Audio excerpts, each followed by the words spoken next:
Hello, good afternoon, and welcome to today's episode of Does Anybody Have Any Spare Bubble Bath? I'm Will, I'm your host. I need to start today with a formal apology. Robin Laura Jane Callahan, I'm terribly sorry. My name is William Stickland. It's not Michael Horner. I'm sorry. I am sorry. I don't fly F-11s for the RAF. I have no idea why I told you I did. To be honest, looking back at it now, it's already funny. So I think I'm in the clear. I think. But I am sorry. I really am. Right. Now the formal apologies. Oh, Hannah, I should apologise to you too. I don't know your middle or last name, but Hannah, you know who you are. I'm sorry.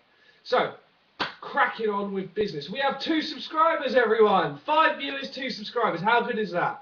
I know the 2 subscribers' names. They are Robin, who obviously I've just apologised to, and the other one is called Callum. So Robin and Callum, this one is mainly for you guys. I'm really, really glad that this is starting to take off. You can see by the impressive smile upon my face. Time's just gone 7 o'clock, so I'm pretty happy with that. Don't know why I'm so happy. I suppose because I've lived for 19 more hours today. Congratulations, me. Right, should we get on for the funny bit? Unfortunately, there's no toilet jokes today. I've yet to embarrass myself upon the toilet. I say embarrass, I'm unembarrassable. That's a fact about myself. But I've yet to have a mishap involving a toilet today. Which is impressive considering it's gone 7 o'clock. Pretty happy again that I've managed to go a whole day without pissing on my own clothes. I set out every day hoping to achieve this, so it's a pretty good result. As you will know if you watched the first episode, this is a show that we do in one take. It's got a cast of 1, a production crew of 1. It's basically just my ego massaging itself upon a public forum. And I'm really glad that you all, 5 of you who've watched it, have taken the time to do so and have enjoyed it as much as I'm enjoying making it. I genuinely do enjoy making this. So should we get on with it? Right then, we mentioned yesterday about MPs' expenses, and apparently, not MPs' expenses, MPs' salaries, and apparently the MPs themselves aren't too happy about this. They agree with me. I think they watched this and realised just how upset I was. George Osborne himself is crying at the moment in his lair. Now, I know you're thinking George Osborne doesn't have a lair. He does. That will come later in the show. Okay, so, first order of business. Everyone hear about that girl, 16 years old, talking in front of the UN today? Got shot in the face by the Taliban. Now, in her speech, and this is a direct quote, if I had a gun in my hand now, I wouldn't shoot them purely because I'm a forgiving person. It's not a direct quote, it's an indirect quote, actually, I'm paraphrasing. But basically, she goes on to talk about how the greatest weapons we possess are a pen and a book. Now, this raises a question to me. How much differently would her situation have panned out had somebody thrown a pen at her face rather than shooting her? Now, personally, and I'm not wishing this upon her, but the Taliban officer didn't do the greatest job in the world at what he was intending to set out to do. All he did was, well, she's fine. I've seen pictures. She doesn't look too fucked up. I wouldn't do it, personally. Then again, she's only 16. I know a guy who would, but there we are. Bit odd. Pretty odd. But yeah, so books and pens are the strongest weapon. So if ever the Taliban have threatened you with a shot in the face, merely throw a book at them or a pen. That is the best public safety announcement I'm going to give out today. Which is not actually, it's probably the worst one that I'm actually going to give out today. I've got a load of public safety announcements today. Books and pens. There we are, you know, walking it down the road. Fucking hell, there's a guy with a gun. Quick! Get your bic out! Fucking do you, mate. Got a bic. Anyway, yeah, you can probably expand on that analogy inside your own minds there. Just let it play out for a minute. It's pretty, it goes on pretty well, you know, when you end up in some sort of a weird sword battle holding an atlas or a Collins dictionary as a shield and a Parker fountain pen in the other hand, almost like a sword. Yeah, we all know how it's going to go. Why do I always look so gay when I do actions? Does anyone notice that? On a scale of 1 to 6, how gay do I look when I do these things? What are we thinking on the new style on the hair? I'm unsure. I personally prefer the upwards look, but my stylist has told me that I need to hide my disgusting forehead. So yeah, that's happening. I prefer it like this. I'm going to tell my stylist to go fuck herself. Right. It's the apology, pens, where was I? Yes, train derailment in France. That happened about 2 hours ago. Did anybody hear about that? There was a train in France, just south of Paris, and it's come off the rails. Now, this leads me to wonder, how hard are those French actually doing? Do you think it was going to go wrong and they sort of just surrendered to the situation, or they just sat there, you know, with their wine and the cheese, smoking the cigarette? Oh no, there has been an accident. What do we do? I know, I will go sleep with a beautiful woman and then drink some wine. Everything will be okay, no? Yeah, slight racial stereotype. Eating le croissant! Le croissant! Yeah, racial stereotypes aren't good. But I think you'll notice that I managed to refrain from stripy jumpers, berets, and onions in a string around their neck. Oh yes, the stripy jumper and me string of onions. Yes, yeah, so that's basically the French in a nutshell. This is actually a Frenchman in a nutshell. Oh no, I am in a nutshell. What will I do? What will I do? By the way, I appreciate my French accent probably needs a lot of work, but that actually worked out a lot better in my head. Like I said, this is a one-take show, so sorry about that. Yeah, so Ethiopian Airways, one of those really famous airlines that everyone's heard about. Did you hear about the accident today? I heard about the accident. It's the Dreamliner, the plane we've had a lot of issues with lately. The Dreamliner plane on the runway at London Heathrow set itself on fire. Would you believe it? Yeah, apparently someone was in the hot seat on that one. Yeah, hot seat. That's the best sort of plane fire related joke that I could make without being sort of the wrong side of funny, if you know what I mean. I just had this burning desire to do something better with that I couldn't do. Anyone hear about the other Dreamliner managed to land upside down in a field? That was impressive.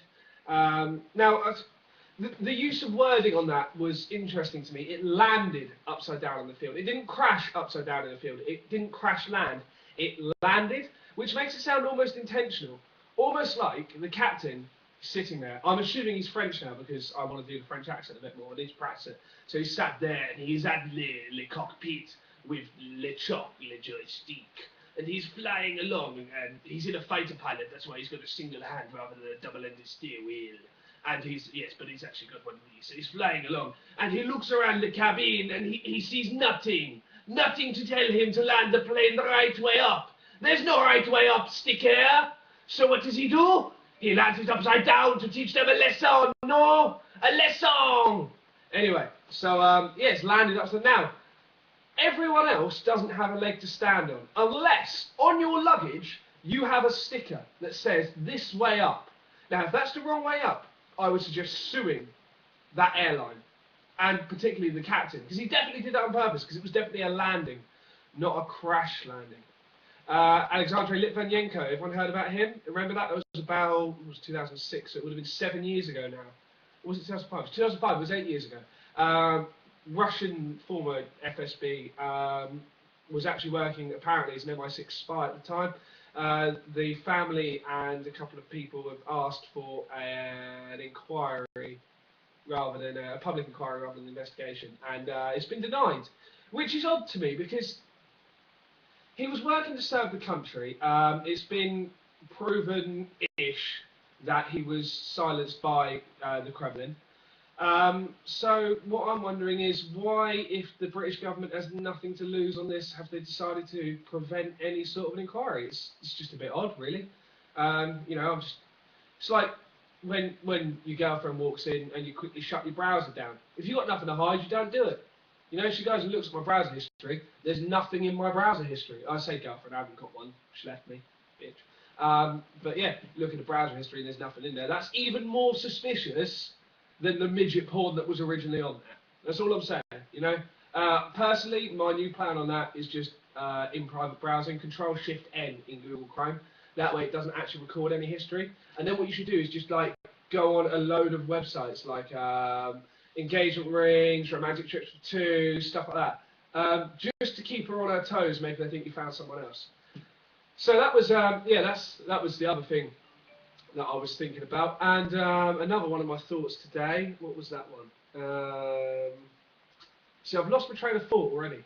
Apparently, one of the people who subscribed to me sent me a personal email, and it was really nice actually. She said she really enjoyed the show, but she said that she found it funnier that I get distracted every 10 seconds. Then what am I talking about? Anywho, yeah. So everyone heard about the blooms of killer jellyfish? Everyone read about that? In Greece, apparently. We're not allowed to go to Greece anymore. We're not allowed to go to Egypt because it's all fucked. We're not allowed to go to Somalia because of the pirates. We really shouldn't go anywhere in the Middle East. But Greece is apparently bad as well now. There's a bloom. It's not a swarm. I think a swarm would sound slightly scarier. A bloom sounds more floral. But it's a bloom of killer jellyfish roaming around Greece. Now, I think George Osborne has hatched a cunning plan. We're in a recession, so he's trying to get everyone to stay in the country. So his plan is to release this bloom of killer jellyfish all around the world, so that no one can leave England. We're an island nation. We need to be able to leave. But he's released this bloom of killer jellyfish. I just imagine him sat in his lair. Remember I mentioned the lair earlier. Think about the lair. It's important. Anyway, it's in his lair. It's in the White Cliffs of Dover. David, I have a plan. Oh, what is your plan? David, it's a really good one. Oh, please tell me. I have these killer jellyfish. Oh, okay, and what are you going to do with them? I'm going to release them and keep everyone in. Nothing comes in, nothing goes out. Immigration, sorted. Net exports, sorted. Killer jellyfish, David. I've trained them to fly! Flying killer jellyfish with their tendrils flopping around. Fucking bastard pigeons flying around. Zap! Dead pigeon. Zap!